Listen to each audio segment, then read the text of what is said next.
Im letzten Video haben wir euch mitgenommen auf unsere 12-Stunden-Odyssee nach Flores in Guatemala. Die kleine Stadtinsel war der perfekte Ausgangspunkt für unsere Weiterreise zu den Maya-Ruinen von Tikal. Statt dem üblichen Tagesausflug haben wir uns hier ausnahmsweise ein bisschen mehr Zeit genommen und direkt am Parkeingang übernachtet. Von hier aus ging es jedoch nicht direkt weiter. Eine halbe Stunde vor Tikal liegt das kleine Örtchen El Remate. Hier kommen wir nochmal eine Nacht unter, um dann weiterzureisen. 4 Tage, 4 Unterkünfte. Das mag nach einem furchtbaren Stress aussehen, wie wir jetzt gerade von Hotel zu Hotel jeden Tag ein neues Hopsen und dann auch noch das frühe Aufstehen. Aber hier wären wir jetzt eh nicht länger geblieben. Hier gibt es gar nichts groß zu machen. Natürlich, da am See ist schön, aber es wäre jetzt relativ schnell langweilig geworden. Außerdem ist das Wetter da, wo wir jetzt hingehen, besser. Und mit dem frühen Aufstehen, da haben wir eh so eine kleine Hassliebe. Aufstehen immer eklig, aber früh aufstehen lohnt sich eigentlich immer. Überpünktlich werden wir vor unserer Unterkunft bereits von unserem Busfahrer in Empfang genommen. Er winkt uns mit Einreisezetteln für das nächste Land. Heute geht es für uns Richtung Osten durch das ganz schöne Flachland von Guatemala in ein neues Land, Belize. Wie man es so kennt, muss man an der Grenze aussteigen, durch die Grenzkontrolle sein Gepäck anschauen lassen und dann in einen anderen Bus einsteigen.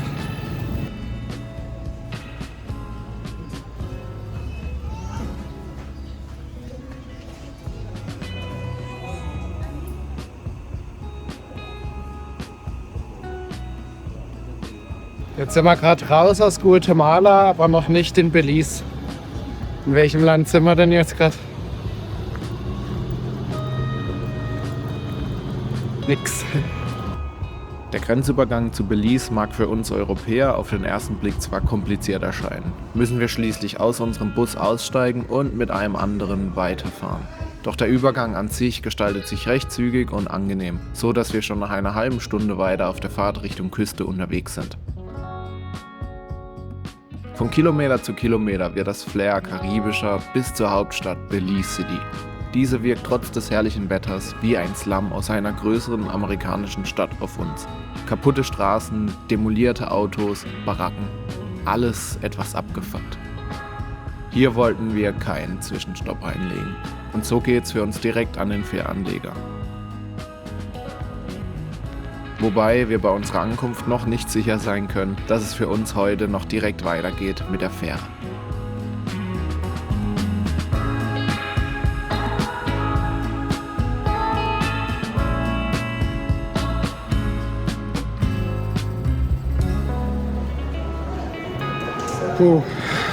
Enges Höschen.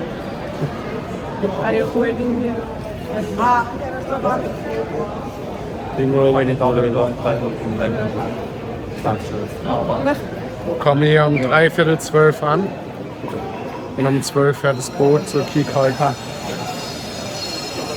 Ich schaffe es noch, aber wir sind in der letzte. Wie auf Knopfdruck kommen wir von einem Moment auf den anderen so richtig in Urlaubsstimmung. Endlich Sonne, endlich am Meer. Wir lieben die Berge, die grünen Wälder, Wasserfälle und Höhlen. Aber die Karibik bedeutet Urlaub. Und die Bootsfahrt nach Kikolka ist die perfekte Einstimmung für die nächsten paar Tage.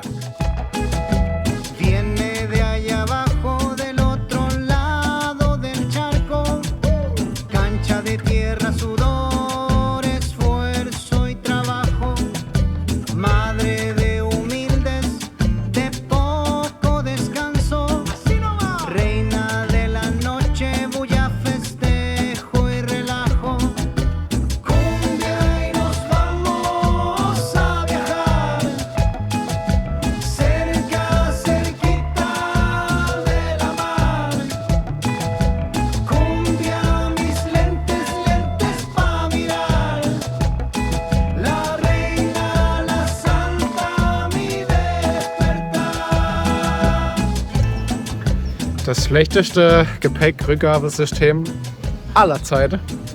Unglaublich. Erst dachte man, ja, da kann man sich wenigstens dann in einer Reihe anstellen. Und dann läuft das einigermaßen gesittet ab. Und dann war es aber doch so, der Erste, der seinen Koffer sieht, kriegt noch als erstes. Komischerweise waren unsere beiden Koffer nicht zusammen da. Naja. Immer wieder schön, wenn man alles wieder zusammen hat. Und hier im Karibik-Paradies haben wir uns gar nicht so viel erstmal jetzt vorgenommen. Heute heißt es einfach nur Pool.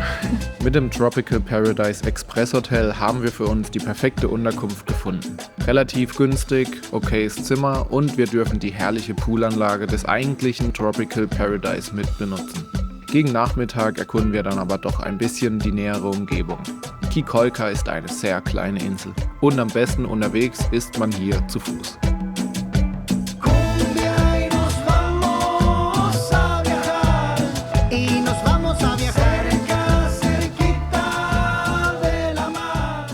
Den perfekten Sandstrand sucht man hier aber vergeblich.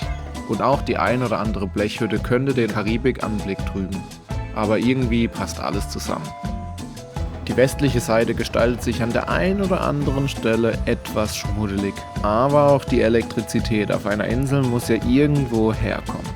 Und die wirklich bombastischen Sonnenuntergänge gibt's nun mal nur hier zu sehen. Durch einen Zufall treibt es uns auch direkt am ersten Abend an den genau richtigen Ort, Stingray Beach. Neben Pelikanen gibt es hier auch die namensgebenden Stachelrochen zu bestaunen. Sie werden zwar angefüttert, aber kommen immerhin aus freien Stücken jeden Abend hierher.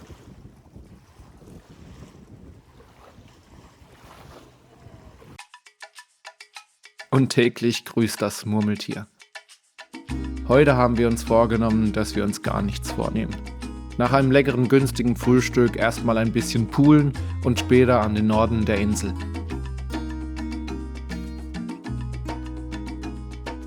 Und habt ihr das schon mal gesehen? Unser Hotel hat einen eigenen Friedhof. Praktisch, aber doch auch etwas makaber, oder nicht?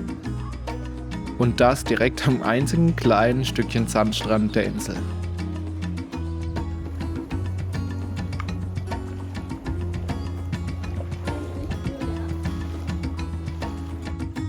Ganz in der Nähe ist übrigens das Blue Hole, eines der gefährlichsten Tauchgebiete der Welt. Am besten zu sehen aus der Luft mit einer kleinen Propellermaschine. Videos gibt's in der Videobeschreibung. Denn wir skippen dieses Erlebnis und bereuen es nicht. Auf unserem Weg fast ausschließlich am Meer sehen wir viele herrliche Hotels, Luxusbunker und auch einfachere Unterkünfte. An der Hauptstraße viele Touranbieter für im Prinzip immer die gleiche Tour. Aber dazu später mehr. Uns zieht es zum größten und schönsten Strand der Insel, The Split. Er wurde durch einen Hurrikan erschaffen und teilt die Insel seit einigen Jahren schon in 2 Teile. Wobei der nördliche Teil nicht wirklich erschlossen ist. Sonnenbaden, Menschen beobachten und der obligatorische Köpfer darf nicht fehlen.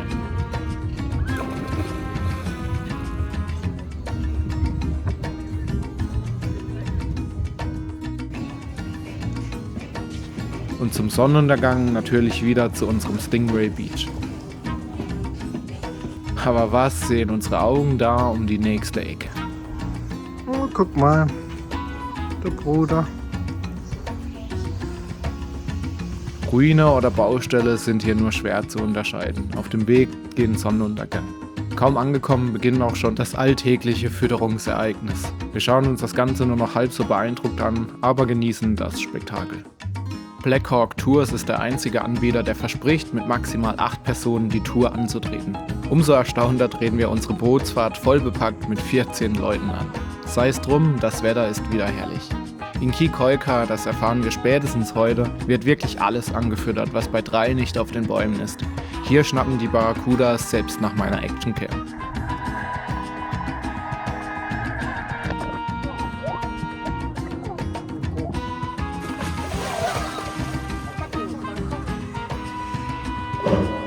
Das Highlight des heutigen Tages sollen allerdings die hier heimischen, sehr seltenen und vom Aussterben bedrohten Seekühe sein. Da hinten klar zu sehen. Seht ihr? Ah, verdammt. Schon beim ersten Schnorchelgang dann ganz nah, eine Rundschwanz-Seekuh. Aber nicht zu nah dran, sonst kommen die mit den Elefanten verwandten Tiere am nächsten Tag nicht wieder. Und das wäre nicht gut. Also, dass die Anbieter kein Geld mehr mit deren Anblick verdienen können. Was sich jetzt etwas abfällig anhört, bitte nicht falsch verstehen. Die meisten Anbieter hier geben immerhin sehr gut Acht auf die Tiere. Und statt sie zu jagen oder für Zoos oder Aquarien zu sammeln, zeigen sie die Tiere den Besuchern in ihrem natürlichen Lebensgebiet. Also alles wahrscheinlich ganz in Ordnung. Ein paar Stachelrochen und eine Schildkröte später dann das etwas verstörende Highlight des Tages: Haifischfütterung. Haie sind übrigens zu 99,99% nicht gefährlich für den Menschen. Zumindest nicht diese kleinen Riffhaie.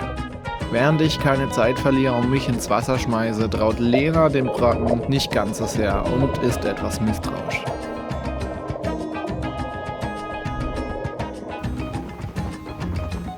Letzten Endes zufrieden geht es für uns zurück zur Insel und zum alltäglichen Sonnenuntergangsspektakel. Morgen geht's weiter und das ist völlig okay.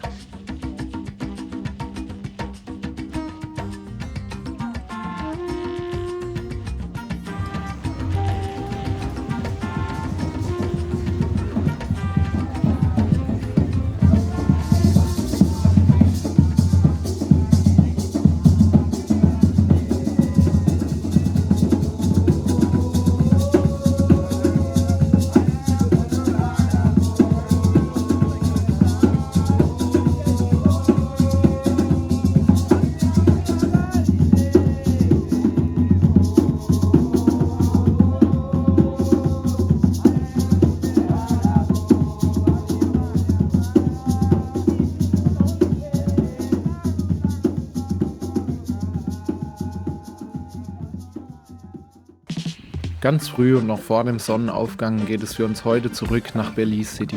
Für die heutige Weiterreise mussten wir verhältnismäßig viel recherchieren für echt wenig brauchbare Informationen. Wir nehmen die erste Fähre und steigen so schnell es geht in ein Taxi an den nicht fernen Busbahnhof. Normalerweise easy zu erreichen zu Fuß. Aber unser Bauchgefühl sagt uns, den Weg durch die Stadt nicht alleine mit Sack und Pack zu bestreiten. Hier soll es einen Bus nach Punta Gorda geben, welches wir pünktlich und spätestens um 2 Uhr erreichen wollen, um die Fähre zurück nach Livingston in Guatemala zu bekommen. Hört sich besser an, als es im Nachhinein sein sollte. Im Busbahnhof werden wir angemessen freundlich empfangen und instruiert, wann und wo der Bus gleich ankommt. Ohne große Wartezeit geht es auch pünktlich los mit dem Expressbus Richtung Süden. Wir sind uns nicht so sicher, woher unser flaues Gefühl im Magen kommt. Die Leute hier sind alle super nett und herzlich. Liegt es an der fremden Kultur, der Armut hier, der Abgerocktheit der Umgebung oder doch am Essen des letzten Abends?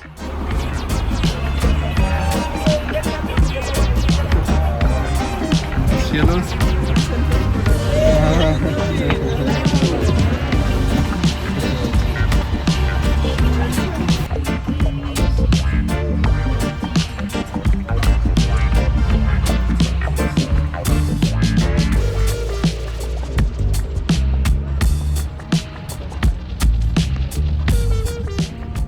Ist der Bus anfangs noch sehr überschaubar belegt, halten wir die ersten paar Kilometer alle paar Sekunden.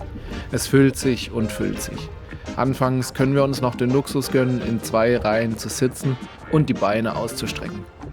Später muss auch wirklich der letzte Ventilator aus dem Gang, damit alle in den Bus reinpassen. Die meisten benutzen den Bus tatsächlich nur für eine ganz kurze Strecke und bald wird es wieder leerer und leerer und ein bisschen ruhiger. Letzten Endes hätten wir auch mit einem Bus über Flores in der gleichen Zeit unser Ziel erreicht. Aber warum auch immer haben wir uns vorgenommen, den direkten Weg nach Livingston zu bevorzugen.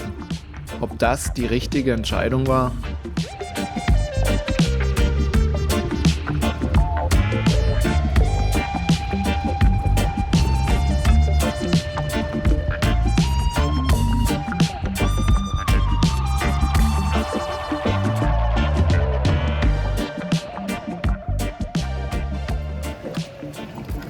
Mal wieder 6 Stunden im Bus gehockt, aber diesmal das erste Mal früher als angegeben angekommen.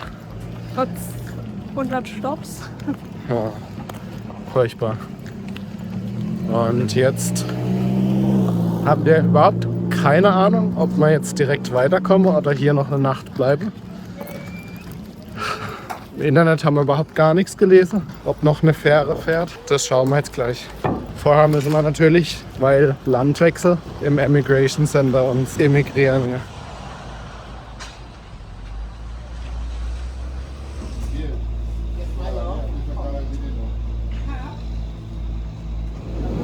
Boah, jetzt wird es gerade richtig hektisch. Ey. Das Ticket kostet statt, also wo mir es gelesen habe, eigentlich 40, 50. Jetzt haben wir gedacht, ja 70. Jetzt hat es aber 100 Belize-Dollar gekostet. Das heißt, für eine Dreiviertelstunde Boot 50 Euro. Natürlich hatte man immer so viel Geld. Jetzt wollte ich erst noch mal Geld abheben, weil Belize verlangt für den Exit auch noch mal 40 Belize-Dollar pro Person. Jetzt konnte man aber wenigstens ein Ticket mit Guatemala Geld kaufen. Und die war da auch noch mit Boot auf uns, weil ja 100 Euro. Und es war jetzt wahrscheinlich teurer, als wir einen Bus genommen hätte, aber irgendwie klappt es jetzt auch, dass wir direkt nach Belize kommen. Jetzt natürlich noch Exit. Dann geht's.